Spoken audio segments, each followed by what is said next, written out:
Just like previous nights, you are haunted by the image of the elf maiden nailed to the tree in Greenglade. You wake from your sleep and look around you. The night is unusually dark. Despite your good dwarven eyes, you can only make out Boendal's outline, even though he's keeping watch only a few steps away. You're about to lie down again, but suddenly feel something cold against your throat. Next to you, the pale face of an elf slides into view. Good evening. I'm afraid we missed each other in Greenglade, so my companion had to receive you on her own.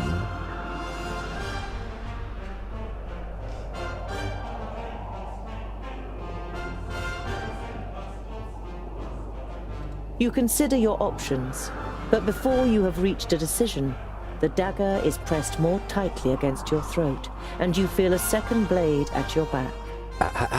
Quiet now. I'm not going to kill you, not yet. Do you know what I'm going to do instead? You feverishly search for an answer, but you can't even imagine how an Alfar thinks. I will kill everyone who means anything to you. I will destroy your life, and you will sink into hopelessness, groundling. Your downfall is called Synthoras. You tense your muscles, readying to defend yourself, but suddenly realize that the blade against your throat has disappeared. You look around, astonished. The elf is nowhere to be seen. You look over to Boendal, who is easy to recognize in the bright moonlight. Next to you, Boindil smacks his lips in his sleep. You touch your throat, and when you don't feel anything, you breathe out, relieved. Just a nightmare. At least that's what you tell yourself. But you don't close your eyes for the rest of the night.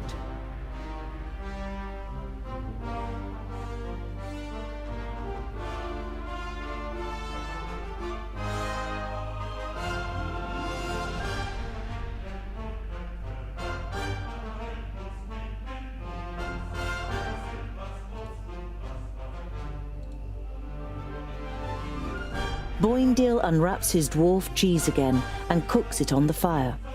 When he offers you a piece, you take it. I knew we'd make a dwarf of you in the end. You chew on the cheese so you don't have to answer. It tastes better than you first thought. You arrive at a small, bustling village. One thing is clearly missing from the lively scene: the sound of metal on metal from the village smithy that would normally be heard above everything else at this time of day. A dour, grim-looking man is sitting in front of the forge with his right arm in a sling. His expression brightens as he sees you, and he jumps to his feet. Dear dwarves, could I interest you in helping me in my workshop for a day? The man's expression is somewhere between desperation and hope. As you don't answer immediately, he continues. You will, of course, be royally rewarded for your work. I can offer you 100 gold pieces.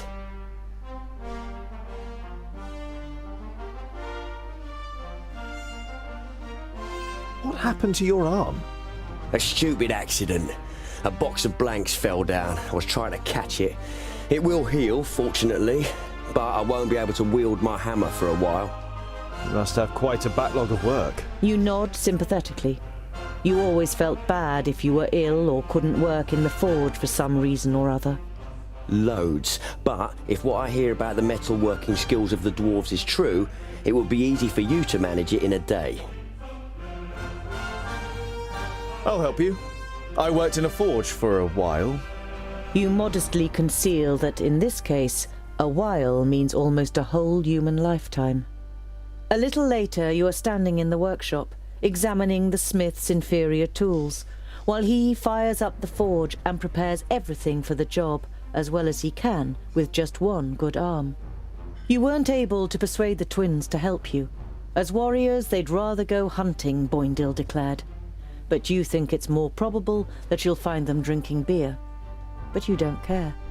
You're excited about being able to smith again after such a long time. Hours later, you have forgotten everything around you. The heat of the forge, the sweat on your warm skin, the play of the flames. You're in your element and work as if in a trance.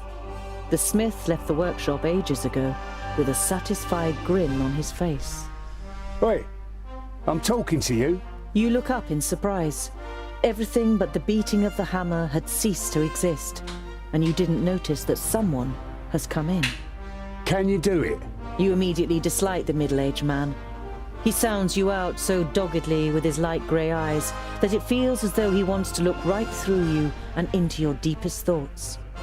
The man points to 2 horses. Those 2 in 1 hour.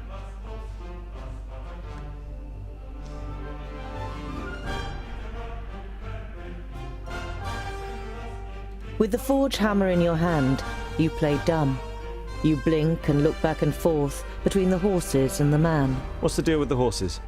You expect the man to fly off the handle, but you feel even more uneasy when he asks you quietly and very slowly to please re-shoe the 2 horses. These 2 need shoeing? No problem. The man doesn't look convinced, but you get to work with confidence. 2 more armed men are standing next to the horses, sizing you up. You concentrate on the work. The only sound you hear is the melodic beat of the hammer against the anvil. You keep track of the armed men out of the corner of your eyes. You suspect they are mercenaries. While you're fitting the 3rd horseshoe, another armed man enters the forge and speaks in hushed tones with the leader of the group. He's the only one here. The man nods in your direction, and you quickly shift your attention back to the work. You play it cool and complete the work. As the leader of the mercenaries pays you, you have the feeling that he is trying to transfix you with his eyes. The men leave the workshop without a word. So, you're mercenaries, I take it? You're only trying to engage in conversation, but the man looks at you incredulously, as if he didn't expect dwarves to be able to talk. Something like that. Got lots of work? Oh, do you know anything about the armies of orcs from the south? We can't complain. The man's tone makes it clear that the conversation has ended here. You carry out the work in silence. As the leader of the mercenaries pays you, you have the feeling that he is trying to transfix you with his eyes. The men leave the workshop without a word.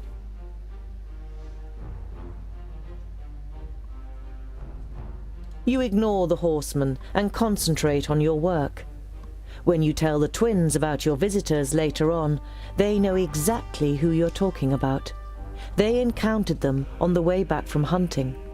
You spend the night in the smith's house and continue on your way, with your well-earned reward the next morning.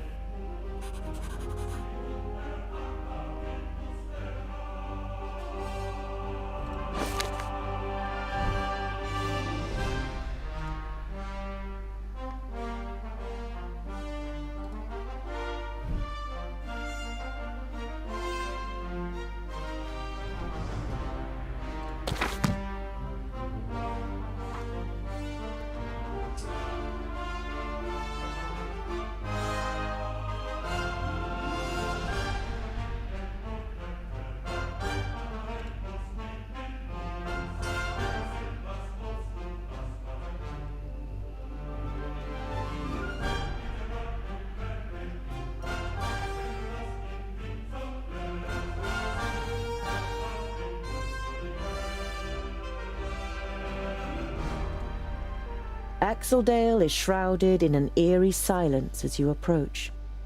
There's not a single fishing boat on the river, and many of the houses are now just burnt-out ruins. The big-nosed beasts have made a grim job of it. Seems they don't like fish. Boendal gives his brother a reproachful look.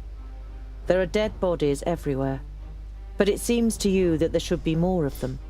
For a brief moment, you hoped that the villagers had fled. But then you realize that the orcs were probably hungry after their victory, and your stomach turns. Boendal lays a hand on your shoulder. Let's go. There's nothing more we can do for these people. But maybe there are others we can help.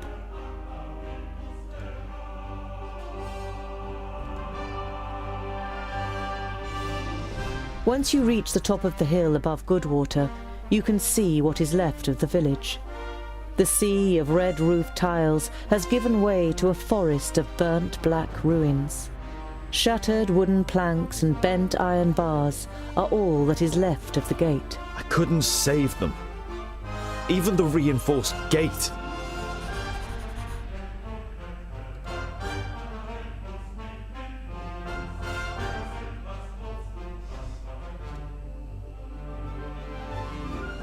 Why are the Magus' vaults here in the middle of nowhere? And why does the Lord of Yonandar live in a vault and not in a castle? It's to do with the magical fields that spread out under Girdlegard, so the 5 magical realms are found where the fields are at their strongest. And that's why he lives in the vaults? To be closer to the underground magic? No, it's more to do with security. 200 students of magic and a source of almost unlimited magical energy.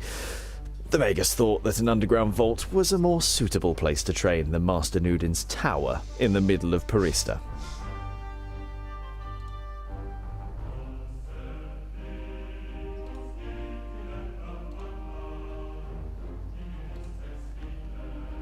I don't like it here. All this hocus pocus is bad news. Us dwarves know that and keep well away, just as Vracus commanded. I hope you know that too. I cannot perform magic, and I've never attempted to. Nevertheless, please show respect. Remember that it was Lot-Ionan who took me in and saved me. Now then, it would seem that the tongue of the learned one becomes somewhat haughtier, and his sentences doth wind most strangely as we verily approach the vaults. You can't help but grin guiltily. With a beseeching glance at the twins, you step into the area in front of the vaults. Seeing no one there you might greet, you and your companions enter your old home through the open gate.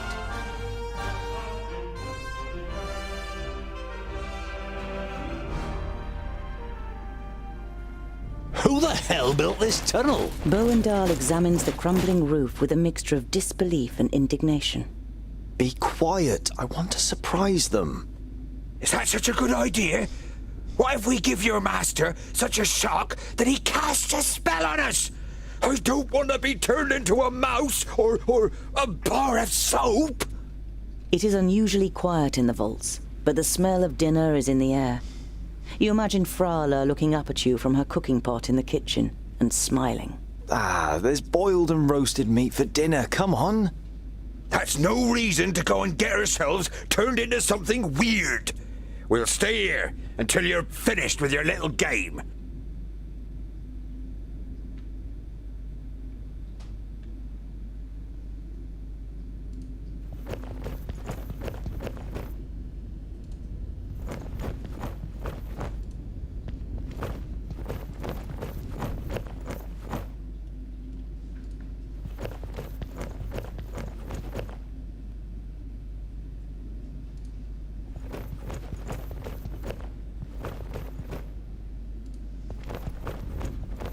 Your workshop seems smaller than you remember it.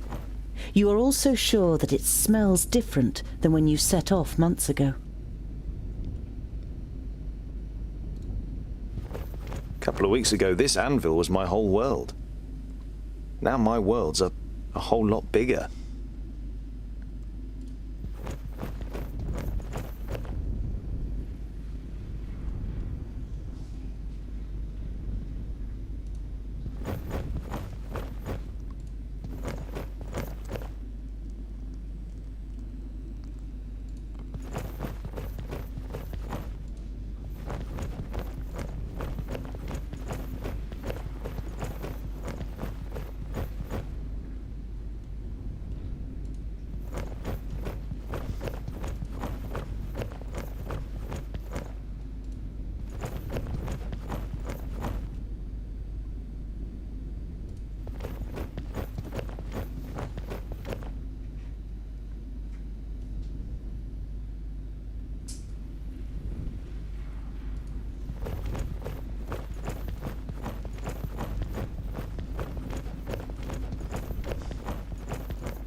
You don't know the man coming out of Lot-Ionan's study.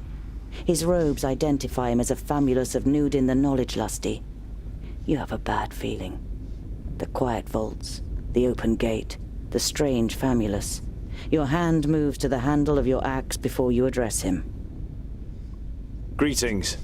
What are you doing here? And where is Master Lot-Ionan? Ah, another one.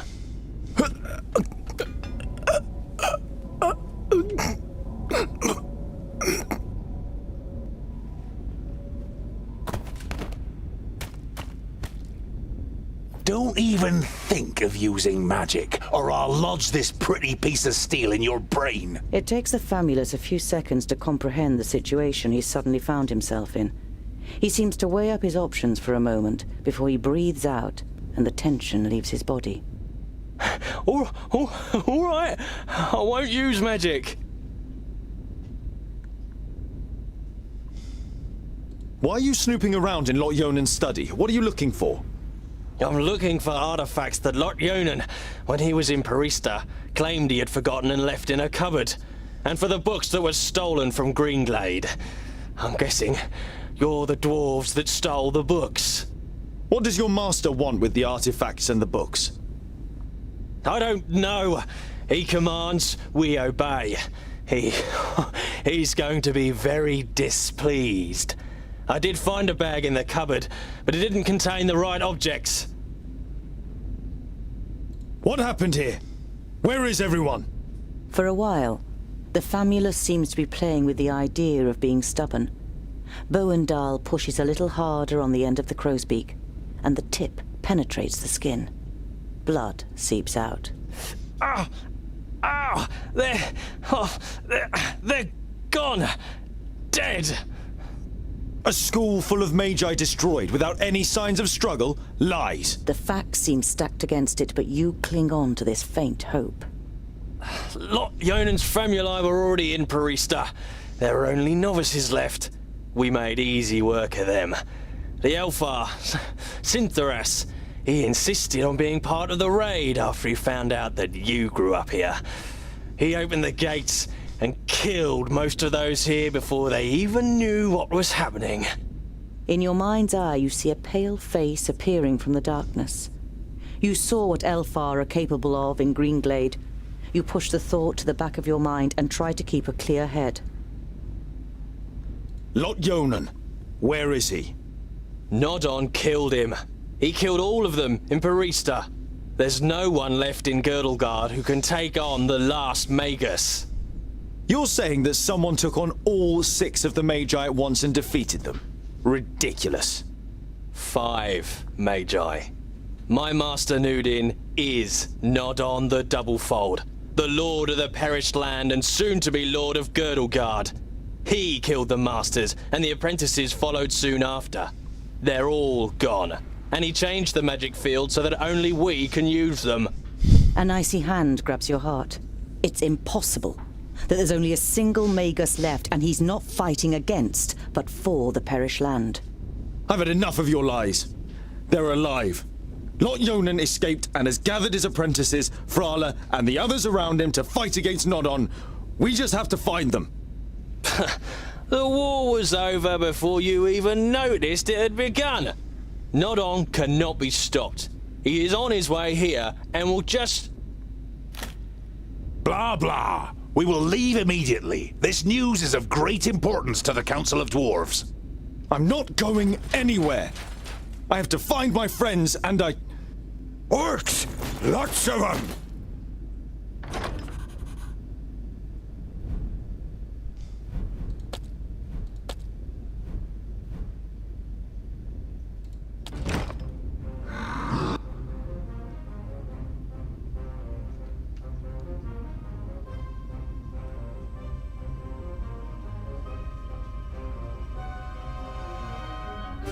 On my way.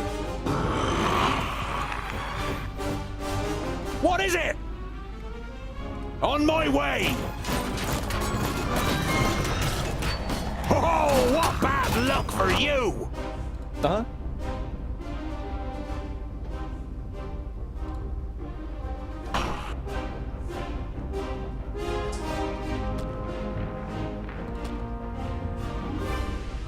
Yes?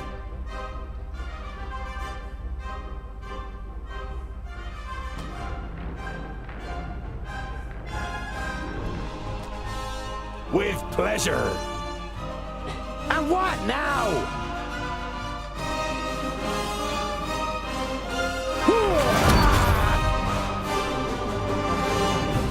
Huh? Who's next? Yes? What is it? I'll be ready soon.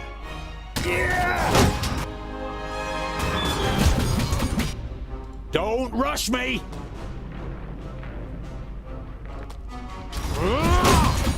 The pillars! We could knock some of them down and bury those runts! What is it?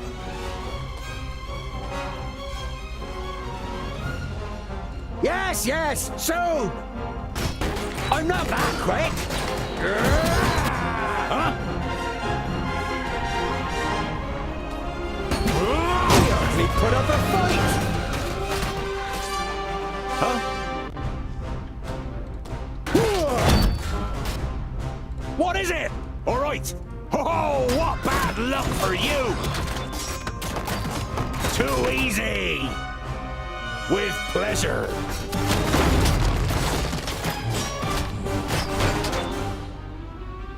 And what now? Yes?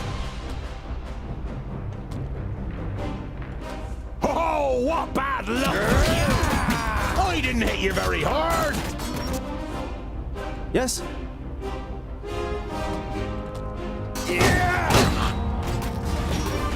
Attack! Too easy! What is it? What is it?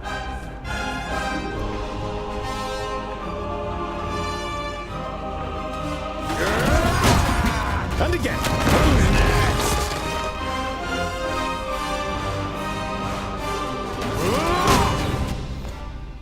Uh-huh. For Vracus! Ow! Another one bites the dust. Huh? Huh?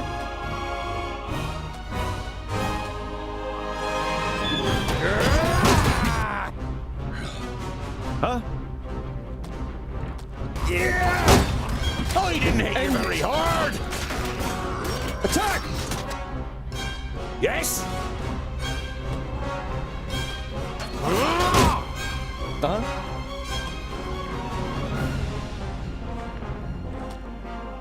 And what now? Huzzah!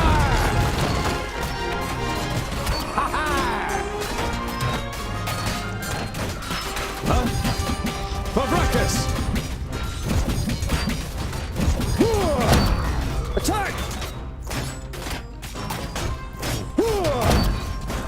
There are too many of them! The side door in the workshop. It's our only chance.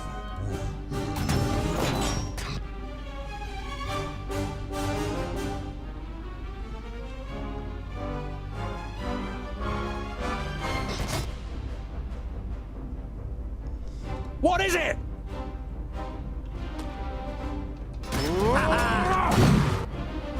Huh? Uh-huh. At once. He hardly put up a fight. Understood. Yes? On my way. What is it? I'm with you.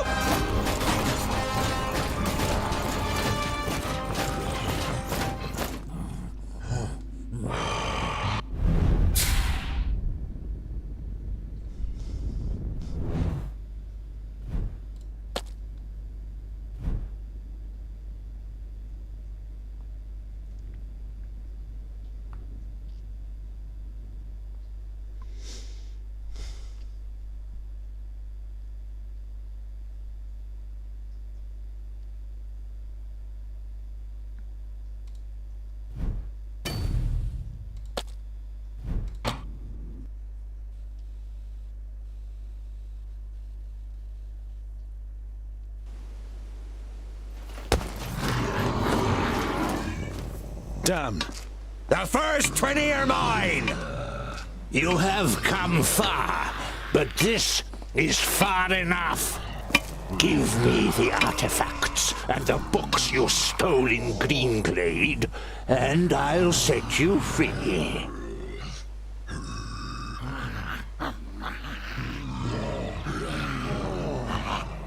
What have you done to the other Magi? Your famulus told us some cock and bull story about you forcing them and their famuli to go to Porista and then murdering them. I did what had to be done to protect Girdlegard. I wish there had been another way, but they would never have understood. Do your eyes deceive you, or do you really see a brief moment of real regret on the swollen face of the Magus?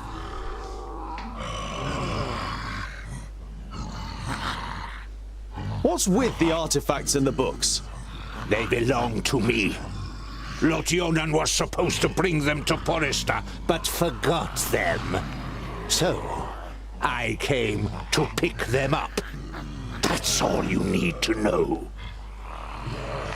You wanting my rucksack is enough reason for me not to give it to you. I don't need your consent.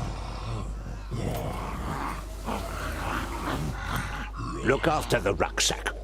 If you lose it, you will also lose your life. Go back to your realm, dwarves, and let your king know that I need his land. Either he hands it over without a drop of blood being spilt, or my troops and allies take it by force. You can take this one with you. I have no use for him.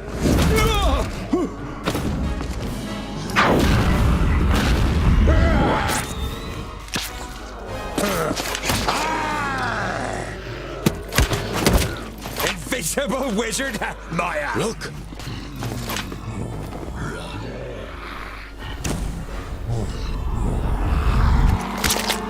Let me handle her. Kill the dwarves.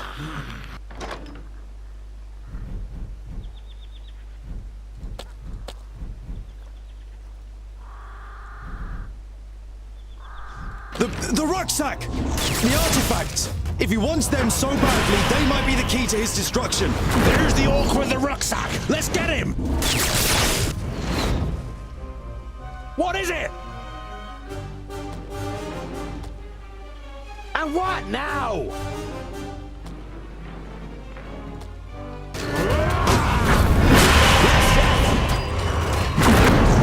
Too easy.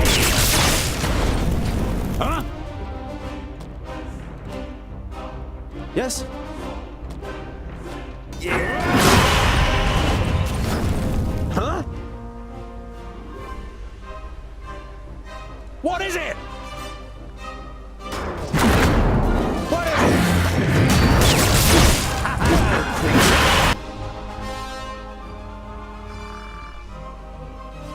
I'm with you. No chance.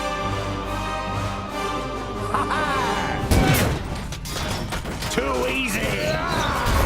Huzzah! Another one bites the dust!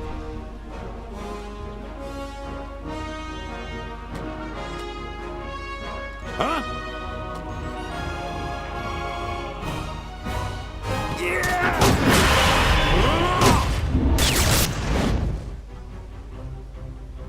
All right! Yes? At once.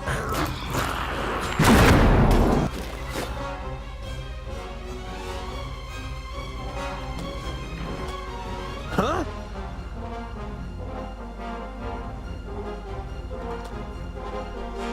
What is it?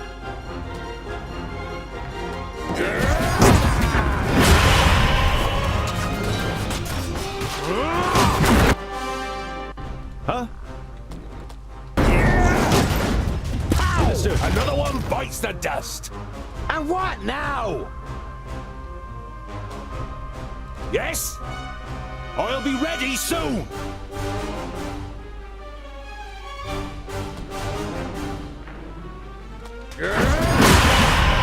Oh, what bad luck for you! put up a fight. Huh? Yes?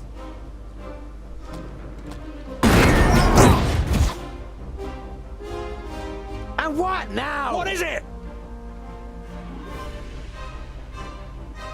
As good as done. On my way. I've got the rucksack. Let's get out of here. Over the bridge. And again. Tungdil! What to do with your axes over here?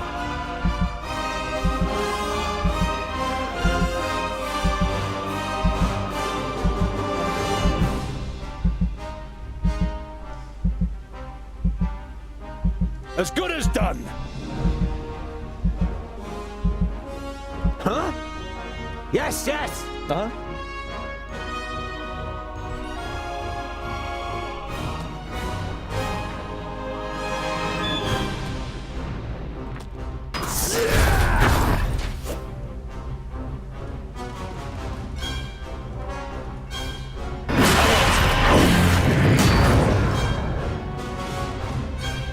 Huh? On my way.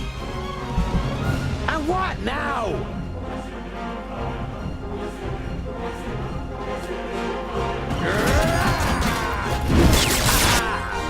Yes?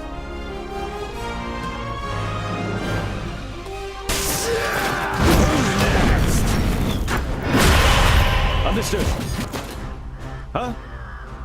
What is it? What is it? All right. Huh? Uh-huh. At once. What is it?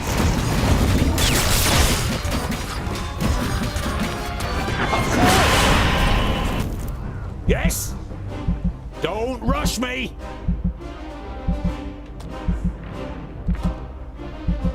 Huh?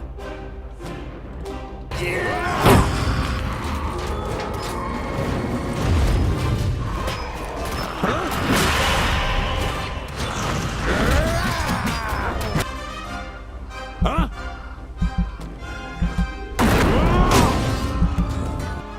Uh-huh. Give me a hand. What is it? Hey! Say goodbye forever. I have Bonda. Give me a hand.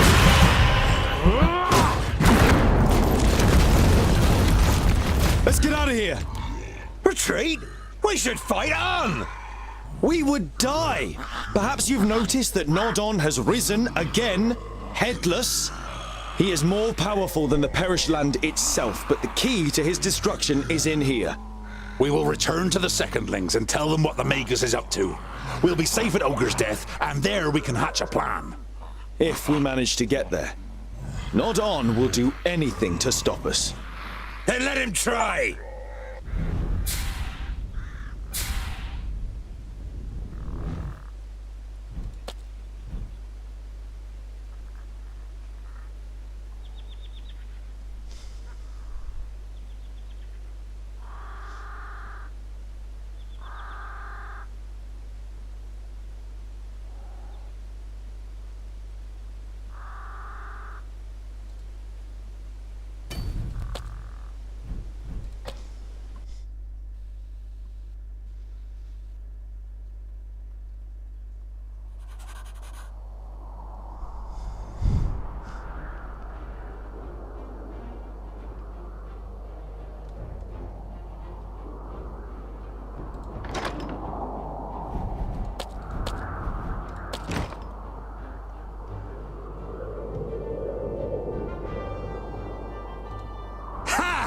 That was fun.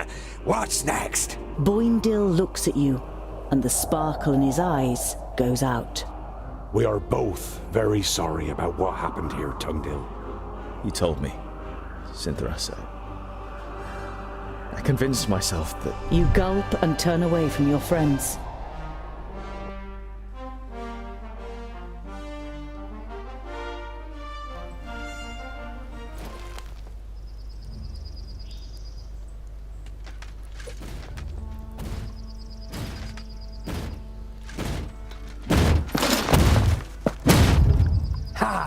That's what I call a goodly challenge. Cover me. Not a good idea if you want to go on living, dwarf. You've got quite a big mouth for someone who sounds like a girl.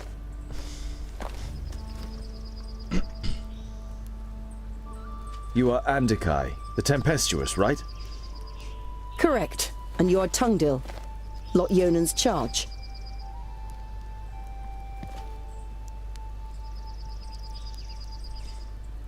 Honourable Maga, what news of Lot-Ionan? Does he live?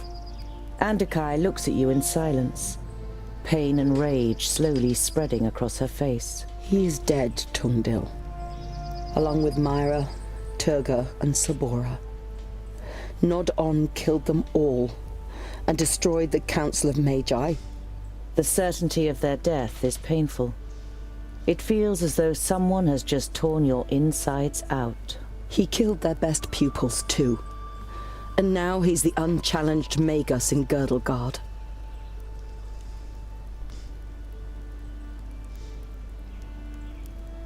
It was you, wasn't it, that attacked them with the lightning? Were you any more successful than we were? Andikai shakes her head. He defied everything I threw at him. All of my skills. In vain. I soon realized he was superior to me, but I wanted to buy you some time.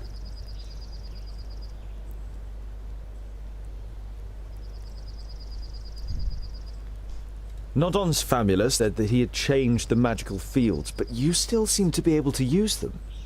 Andikai smiles. I'm not quite as benevolent as the other Magi. My god Samusin is the god of balance. He loves the darkness as much as the light, which means I can use both. But my powers aren't unlimited. It is difficult for me to store and use this altered magic. We should avoid confrontation as much as possible. What happened? How could he defeat the Council of Magi? Nudin called us to Perista, under the guise of reinforcing the barrier against the perished land. Instead, he tricked us, took control of most of our powers and attacked us. I cut him down with my sword, but he rose again and impaled me with his staff. All I can remember after that is the sound of fighting, destruction, and cries of death. How did you survive? Jerun. Nudin had forgotten he was with me in Perista. He found me, tended to my wounds and brought me out of the city to safety until I could summon up enough power to heal myself. And Lot-Ionan? When Jerun carried me away, he was frozen in stone, like a statue. To my knowledge, the spell cannot be reversed. You nod slowly. You don't have the strength to say anything else right now.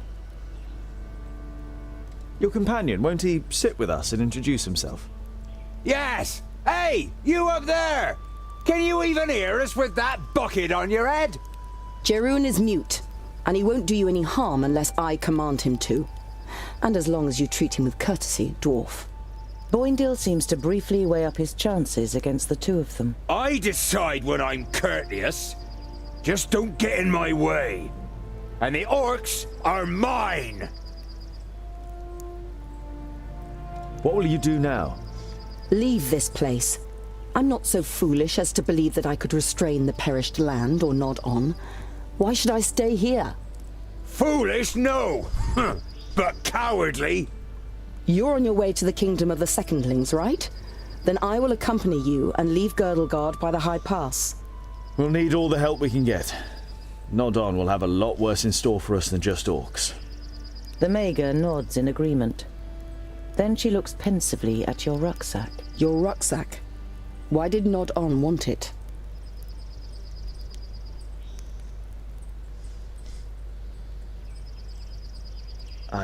I was taking some objects to Goren, one of Lot-Ionan's famuli.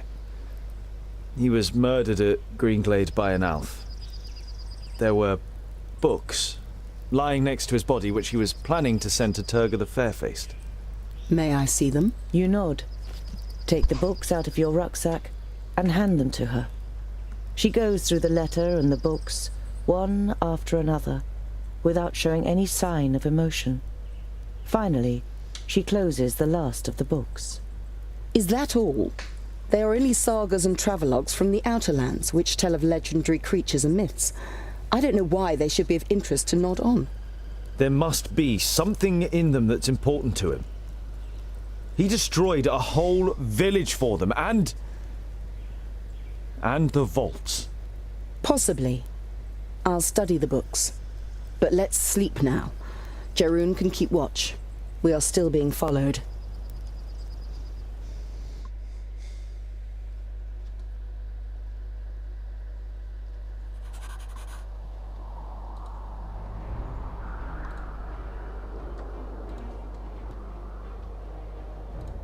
The path leads you through a ravine, whose steep walls are mainly made up of loose boulders and scree. You could probably cause a rockfall that would block your pursuer's path and obstruct your way back. It takes longer than you would have liked to trigger a rockfall that is big enough, but when the dust settles, you realize that you have been rewarded for your troubles. The path is blocked. In the afternoon, with the sun low in the sky, the path leads you through a ravine. A glance at your map suggests that you're near to Boribor, the Orc realm. Fracas, may we remain unscathed. About a mile further on, Boindil suddenly stops in his tracks and sniffs. Can you smell that? Piggy snouts! And lots of them too! Let's proceed with caution. Perhaps we can take a few of them out before they raise the alarm.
Yes? What is it? On my way! As good as done! Now you've got me interested. If I have to. Uh-huh. On my way. Yes? Uh-huh. Huh? Yes, yes! Up there! We have to stop them before they can warn anyone! That's a bad idea.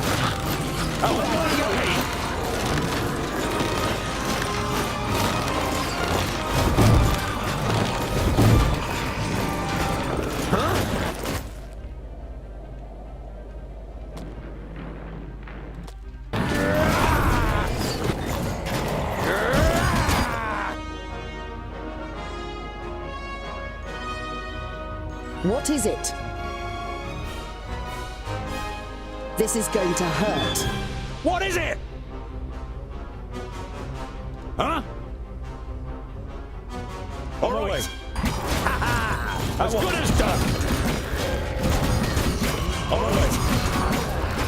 Oh, what bad luck for you!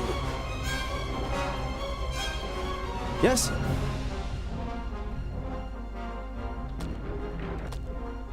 And what now? Hmm?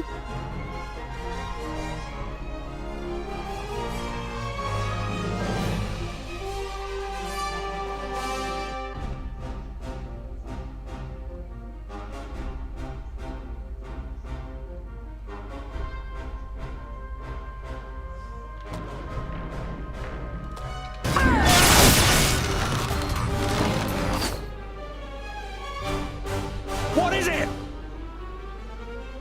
Pow! Another one bites the dust. He hardly put up a fight. Huh?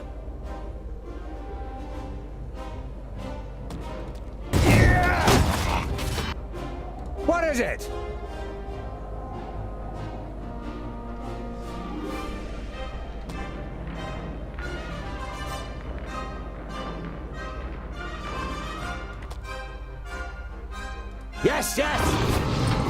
And again! Huh? Uh-huh. Who's next? He hardly put up a fight! What is it?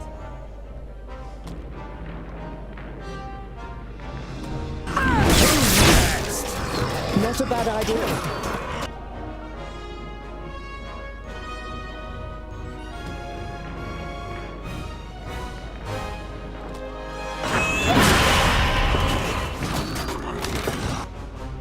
Yes?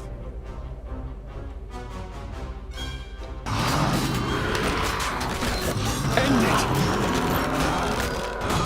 Too easy! Baracus! What is it? Say goodbye forever!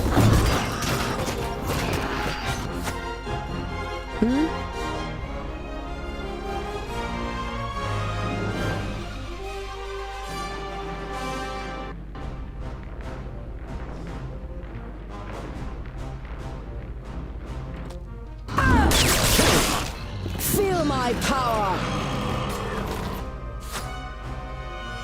Now you've got me interested. Come here, you! What a waste of time.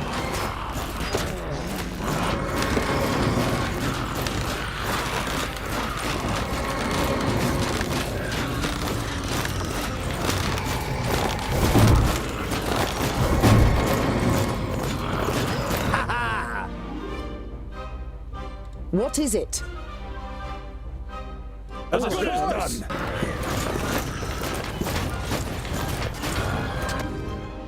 Huh?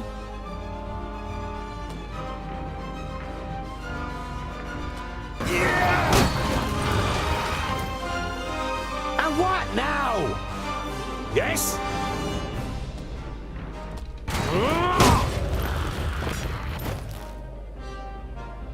What is it?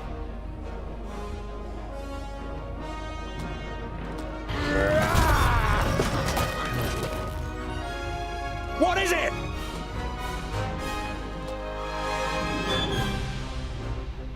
Now you've got me interested.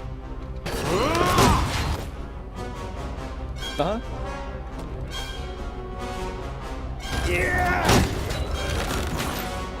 What is it?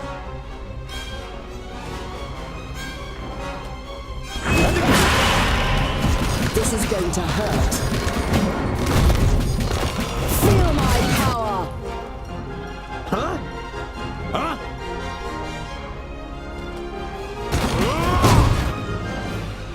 Now you've got me interested.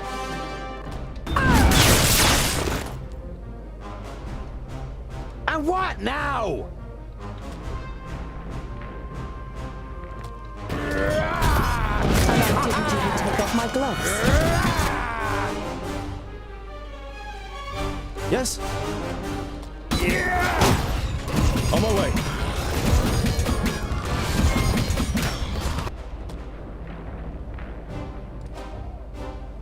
Favracus! Huh? Yes?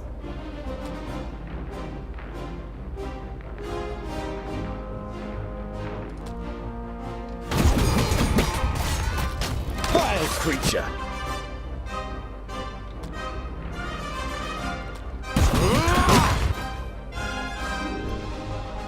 Huh? What is it?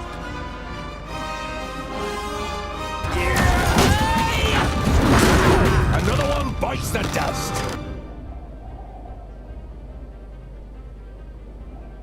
This is going to hurt. Uh-huh. Understood. What is it? Say goodbye forever.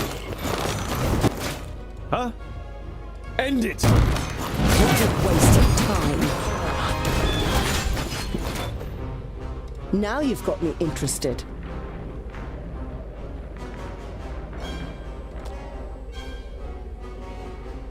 Huh?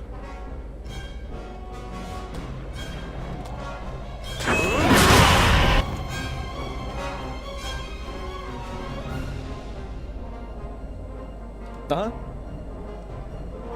On my way. And what now? Come here, you! Yes?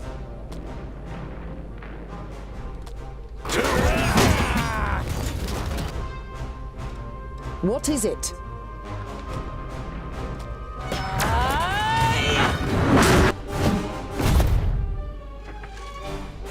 What is it? What is it? Oh! Creature. He hardly played the body forever! On my way! Now you've got me interested. I didn't even take off my gloves. Uh-huh.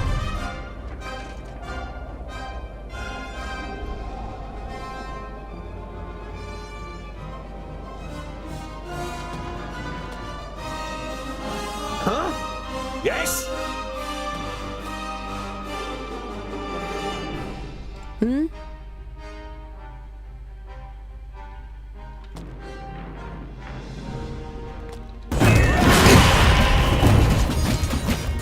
If I have to.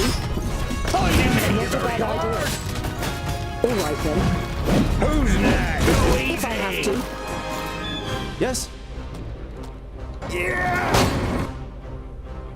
And what now?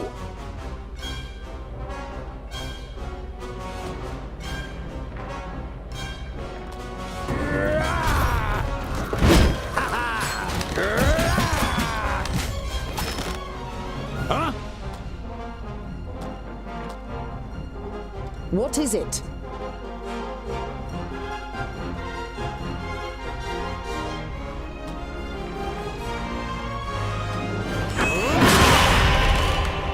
With pleasure. Huh? What is it? Chance. With pleasure. Huh? Now you've got me interested. Pow! Another one bites the dust. Uh-huh. Yeah! Yes? I'm with you.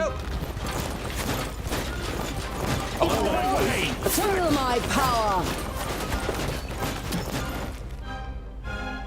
What is it?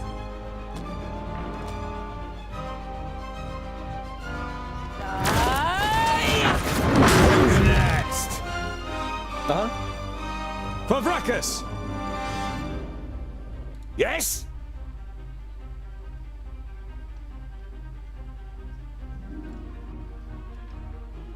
Say goodbye forever. And what now?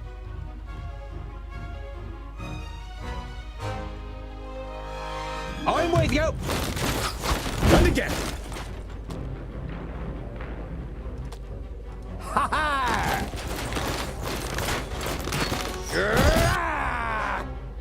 What is it? Huh? He only put up a fight. What is it? Ha ha! And what now? That's That's a good. bad idea. On my way! As good as done!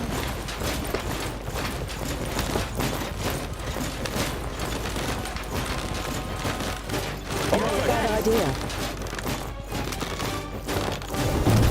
We should go down into the caves and vaults! There'll be more of them down there! Or maybe we should concentrate on finally getting to Ogre's Death Stronghold, Boindil. You ignore the offended look on your friend's face and set off, leaving the Orc Mountains behind you.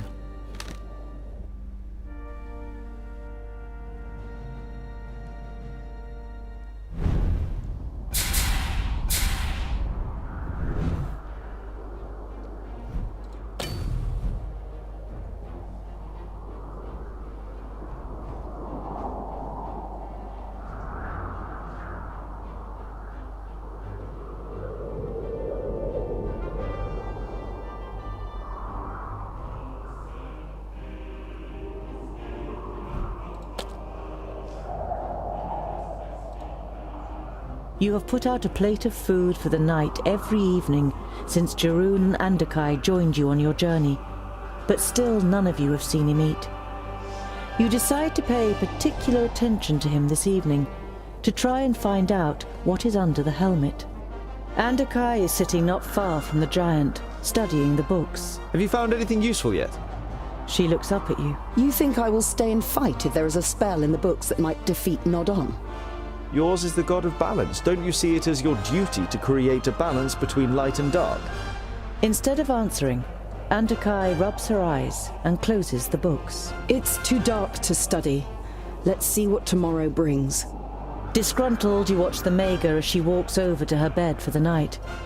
Your eyes fall upon Jeroen and the plate at his feet, on which not a crumb of food is left.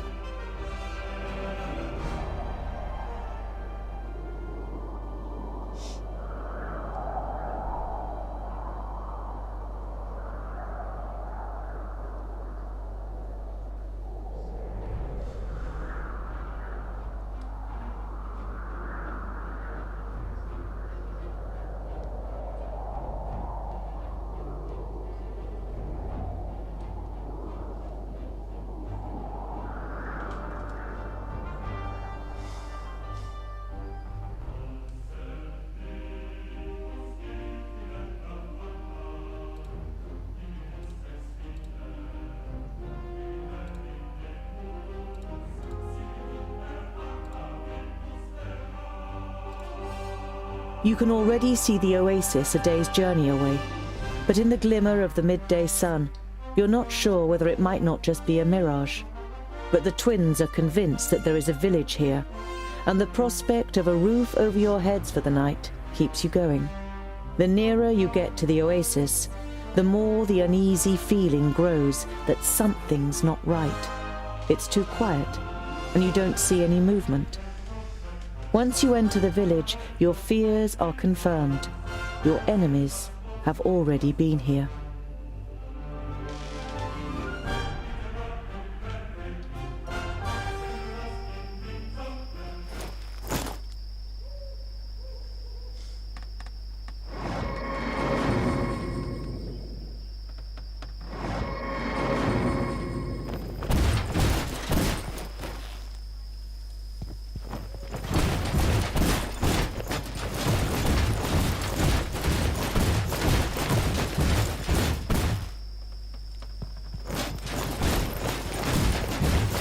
I'm telling you, it's a trap. If it is, then we'll soon find out.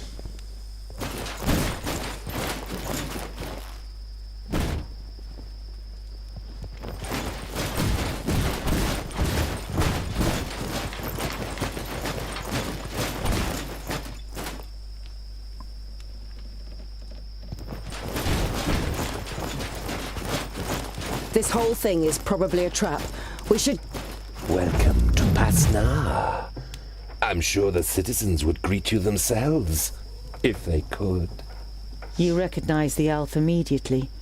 You saw him with the leaders of the orcs, and he appeared to you in a dream after Greenglade. Or no, not in a dream. Sintheras! So we meet again, Tungdil. What do you think of my work in the vaults? It was a nice start, wasn't it? An eerie smile sets on Sintheras's lips. Wonderful. I can see the hatred in your eyes. Come on.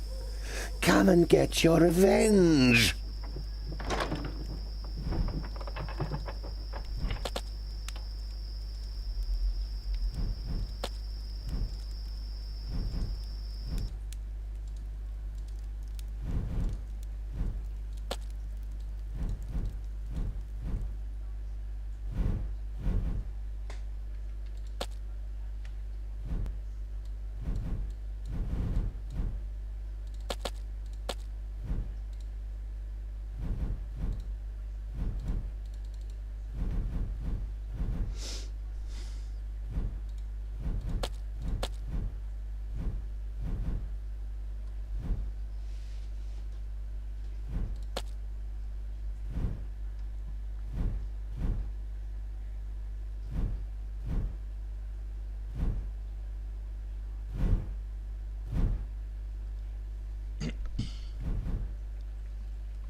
Uh-huh. If I have to. Come With here, pleasure. you!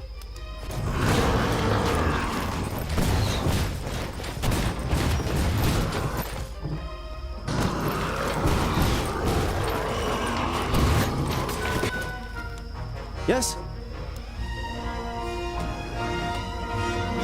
What is it? Ha ha!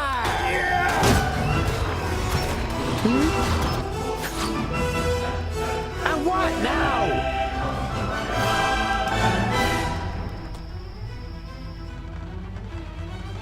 Now you've got me interested.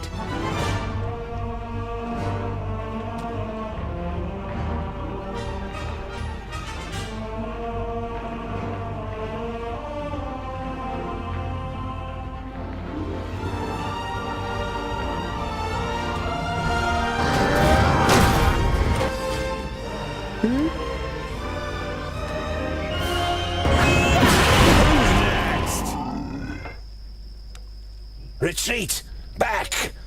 Why are you here? And how can you possibly still use magic? The one person your master left living is the one you would least like to have as an enemy. Go on, little Alf. Flee. Your magic saved you this time, but next time I'll be prepared.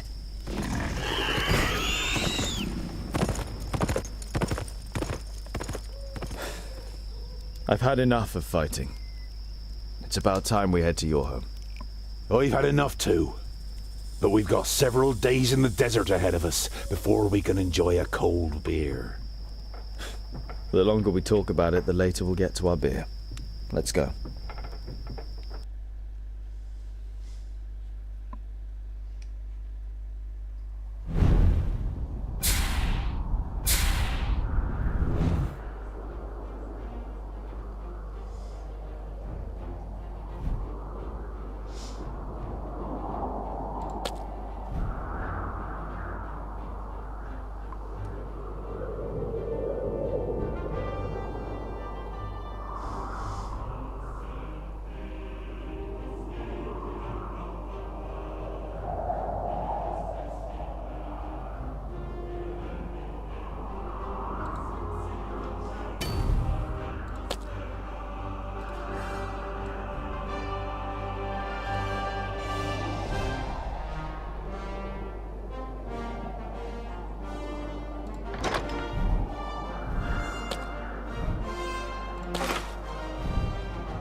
You've been traveling through the desert for days. The sand is simply everywhere. In your shoes, under your clothes, in your mouths. Even the makeshift cloths that you've wrapped around your heads is of little help. With the last of the energy you can muster, you finally leave the 40-mile-wide sandbar that separated you from Ogre's death. It is as if you've passed through an invisible wall when the raging wind and sand suddenly falls silent. In front of you, an enormous massive towers into the sky, the Blue Range. The slopes cast long shadows over Ogre's Death Fortress, which nestles in the spurs of the mountain. Even from this distance it looks impressive, with its 4 defensive terraces, one above the other. The anticipation of entering a real dwarven city for the first time grows with every step, and you feel the power returning to your limbs. You've almost done it.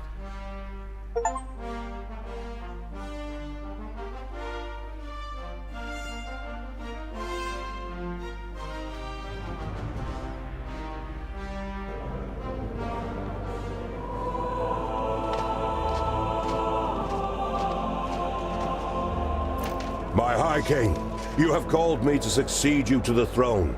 Here I stand before you. Well,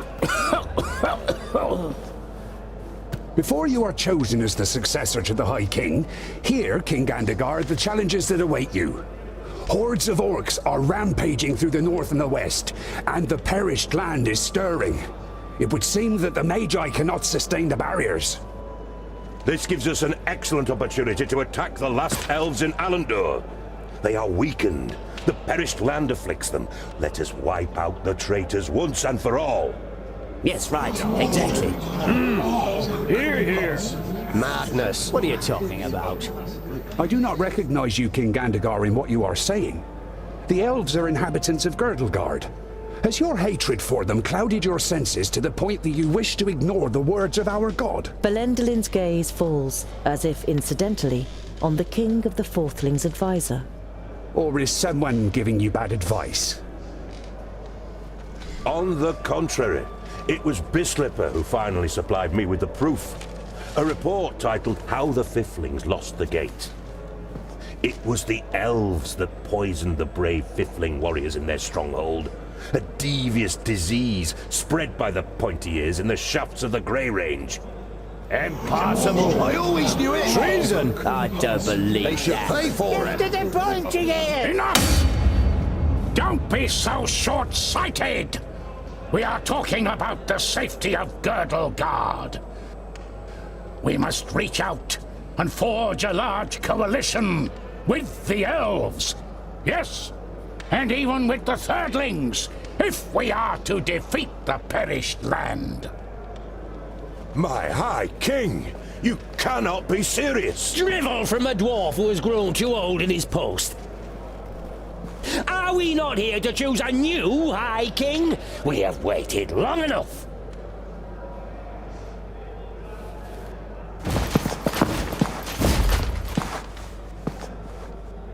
It would seem you will have to wait a little bit longer. The second aspirant has arrived.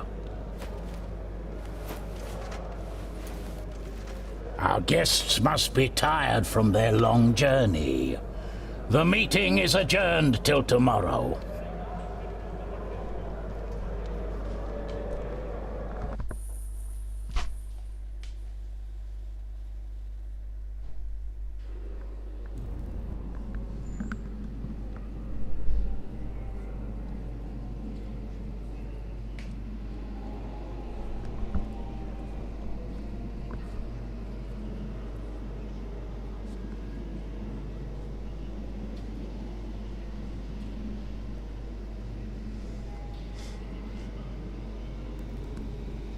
But why do you think that I... Everything will become clear. I've had a room prepared for you. Before you take to your bed, please pay the High King and I a visit in the throne room.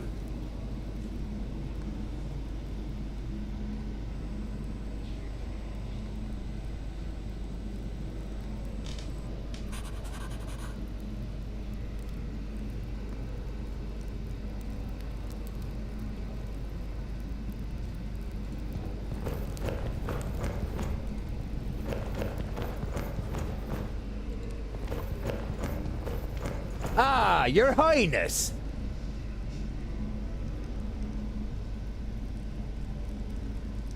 Heir apparent? What do you know? Spit it out. A slight expression of guilt flits briefly across Boindill's face, but he's soon back to his old self. A scholar as High King has something to it. You'll certainly have our votes, that's for sure. Boindall nods in agreement. As High King, you could unite the kingdoms and get them to do battle against Lot-Ionan. You look at your friends and aren't really sure whether they are trying to pull your leg or not. I can't be High King. I got all my knowledge from books and you're pulling my leg, right? The twins' grins grow ever wider, and it would seem they can hardly contain themselves. Just talk to High King Gundrabur and Belendalin. They will explain everything. High King Gundrabur seems... well... Old? He is ancient. Even by Dwarvish standards. He has been old for as long as I can remember. Belendalin has taken care of most matters for dozens of cycles. But Gundrabur always has the final word. His mind is younger than all of ours, I tell ya. Belendelen should become High King. I was there when a runt took his arm. He still managed to kill half a dozen of them afterwards. What fighting spirit! We had to drag him off the battlefield. The law requires that a firstling or a fourthling must be chosen as the new king of all dwarves. And, as the firstlings didn't turn up... For the first time you have the chance to appreciate the beauty of the place. You suddenly forget what you wanted to say. I've never seen such masterful masonry. To be honest, I didn't even know that stone could be worked in such a way. Ha ha ha! The secondlings are the best masons of all the kingdoms. That's how Fracas made us. Well, he made some of us into warriors too. Boandal glances at his brother and he laughs with satisfaction while looking around the hall himself. I think I'll continue to look around. Don't get lost. And tonight, we will finally drink a lovely dark ale in the glowing anvil.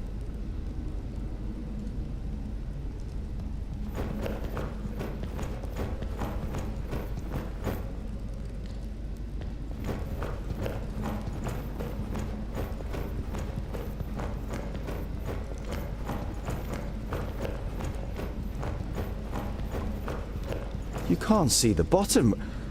When the secondlings named the Blue Range their home, there was nothing here but hard rock and a few small caves. Fantastic!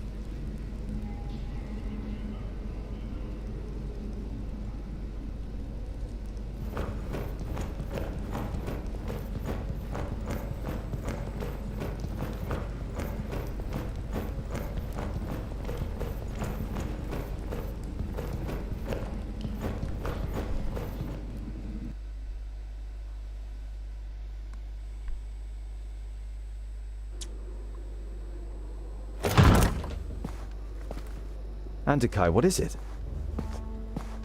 I came to return these books to you, Tungdil. Luckily, I was able to make sense of most of it. You observed how the Maga took time to study the books during your escape. They are records from the Outer Lands. They tell of demonic beings from Barren Ground who can take possession of humans and invest them with great power. Immortality, for example? The Maga nods seriously.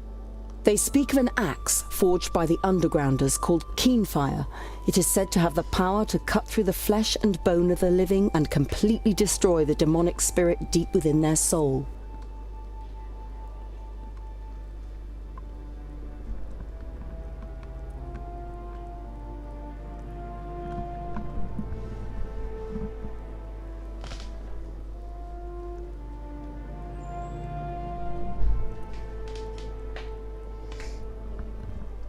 So you think a demon from the Outer Lands has taken possession of Nudin? He looked very different when I encountered him in Parista, and he rose from the dead even though you cut off his head. That can't be explained purely through the power of the perished land. And he wanted to prevent these books from falling into our hands. That would only make sense if Keenfire had the power to defeat him.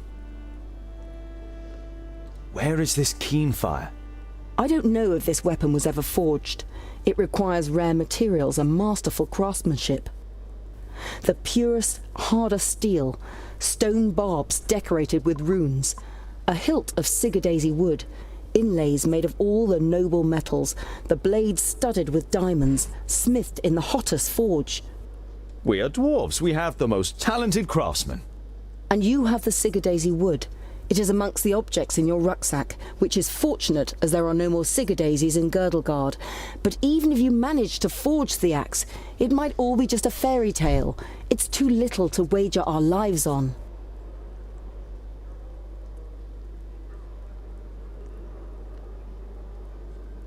Do you know these Undergrounders? I have never heard of the Undergrounders, but I've been to the Outer Lands before. It must be terrible. The hordes of Tion have marched from there against our strongholds for thousands of years. It's not as bad as you think. It is certainly safer than a land in which a magus possessed by a demon is on the loose. We can get all the missing materials, as well as a gem cutter, here in the stronghold. After all, Gandagar and his fourthlings are here. a stonemason from the secondlings, and I can smith. The Maga looks at you thoughtfully, and for a short time it seems as though your enthusiasm is rubbing off on her. But then she says, I wish you good luck, Tungdil. You still want to leave Girdlegard, but what will happen to your realm and all the other realms? I admire your optimism, my friend, but it isn't wise to stand in the way of a rolling stone. I don't wish to give up my realm, but I would only be prolonging the suffering unnecessarily. But you don't want to let the last Maga in Girdlegard go. Unfortunately, you can't think of anything that could cause her to stay. Many thanks, Honourable Maga, for all that you have done.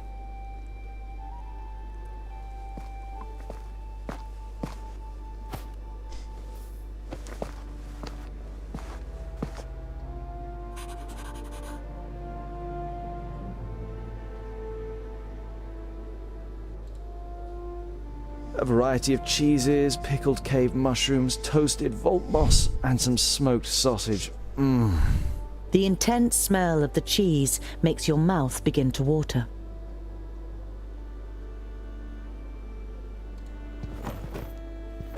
Garen found an answer to the threat. Keen fire. No matter how difficult it is to forge it, we must do it. We don't know of anything else that could injure a demon.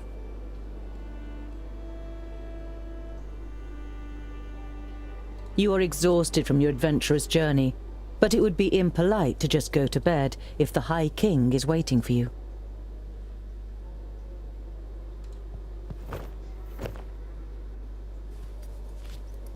Sigurdaisy wood. Very rare. I guess Lot-Ionan wanted it to examine or experiment with.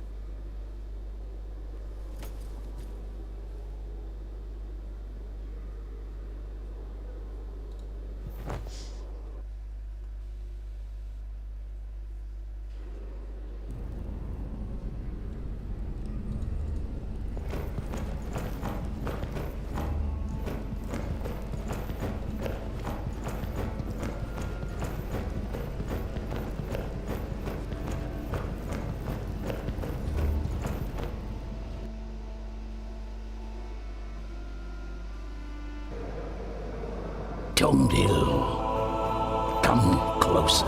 The power that the old High King radiated when he called the assembly to order has drained away from him. His body is sunken in the throne, but his eyes are alert and interested as he looks at you. The lost son returns to his people. Thank Vracus. Tell us what you learned on your journey. You describe your adventure down to the smallest detail. Neither the king nor his advisor interrupts you. From time to time they nod, as though they were already aware of certain facts. Their brows become more furrowed with every passing minute. When you are finished with your story, you also have some questions.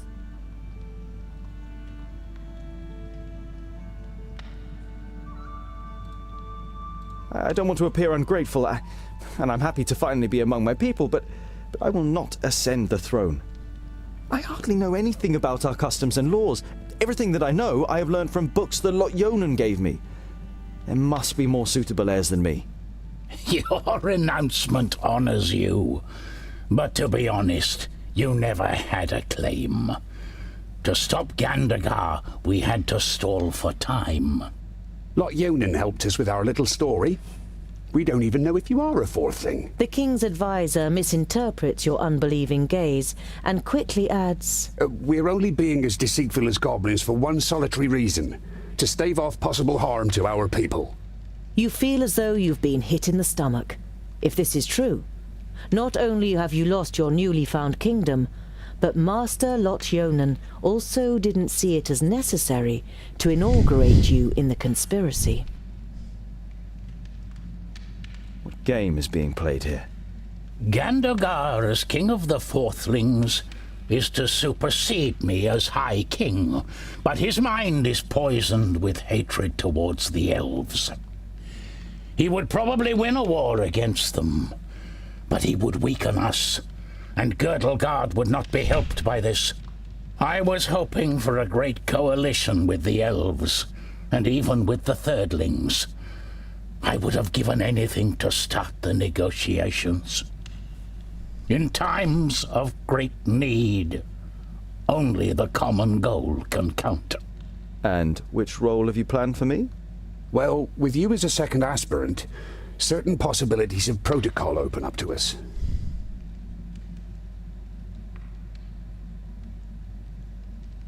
Why is Gandagar so full of hatred towards the elves? His father and brother were murdered by elves. At least that's what's claimed. No one knows the truth. Just as no one knows how true this report about the Fiflings is. But isn't it strange that this letter has turned up now, just when it can play into the hands of the elf-haters? Many dwarves' hatred towards the elves is great. Perhaps even greater than their honesty. I understand why you want to prevent a High King Gandagar. He would be blind to our real problems. Gandagar's only liability is that he lets Bislipper whisper dark thoughts in his ear. The advisor is the problem, not the king. A problem that I am fortunate enough not to have.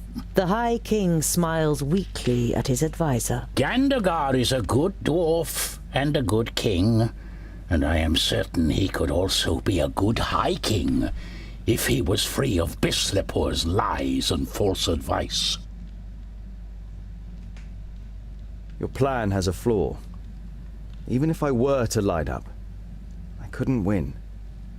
No one on the council will vote for me. You don't have to win. Belendalin points to the Steelies in the throne room. It's written in our laws that the High King can oppose an heir if he isn't elected unanimously. He can then demand a duel or a contest in order to determine the winner. Such a contest could take weeks, if not months, and it would win us some time.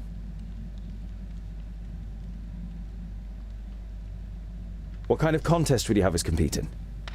Gandagar is surely superior to me in many things.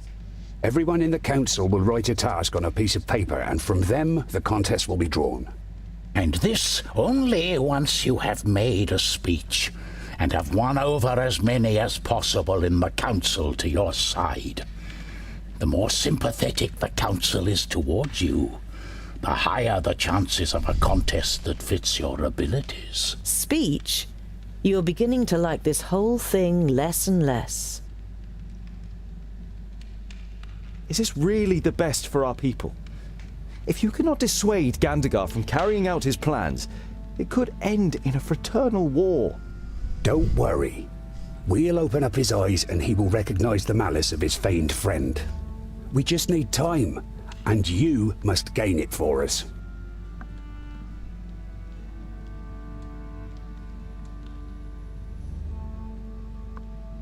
I'm not sure. What if it goes wrong and we split the dwarves into two factions? We won't let it get that far. But you, Tungdil, will have to help us. We will support you with all our power. You will not take this road on your own. All right then. If you believe in it, I will follow your plan. No one acts more honorably than you, Tungdil. Belendalin smiles at you encouragingly. You say Andakai may have found a way to defeat Nodon, and she suspects that the Magus is possessed by a demon from the Outer Lands.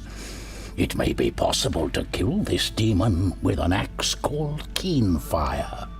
I have commissioned armor that is worthy of a prince. It will be delivered to your chamber by sunrise. You say goodbye with a queasy feeling in your stomach. You always thought that you were articulate, but the prospect of having to make a speech in front of the large council doesn't exactly fill you with elation. You skim over the ornate runes and look for the passage that Gundrabor and Belendalin told you about. If there is more than one candidate from a kingdom, and none can bring together all of the votes for themselves in a ballot, the High King can decide whether to declare the candidate with the most votes the winner, or to have the candidates compete in a contest to determine the victor. Vracus, who made the dwarves of stone, has himself been hewn from stone by these self-same dwarves. a masterly piece of work, like one of which only the masons of the secondlings can still accomplish today. Even for a dwarf, High King Gundraber is very old. His long white beard suggests 500 or more cycles. He seems weak, but when you talk to him, you feel an aura of grandeur. The High King's advisor has the build of a warrior. His eyes are like those of a bird of prey, and you can see a keen intellect behind them.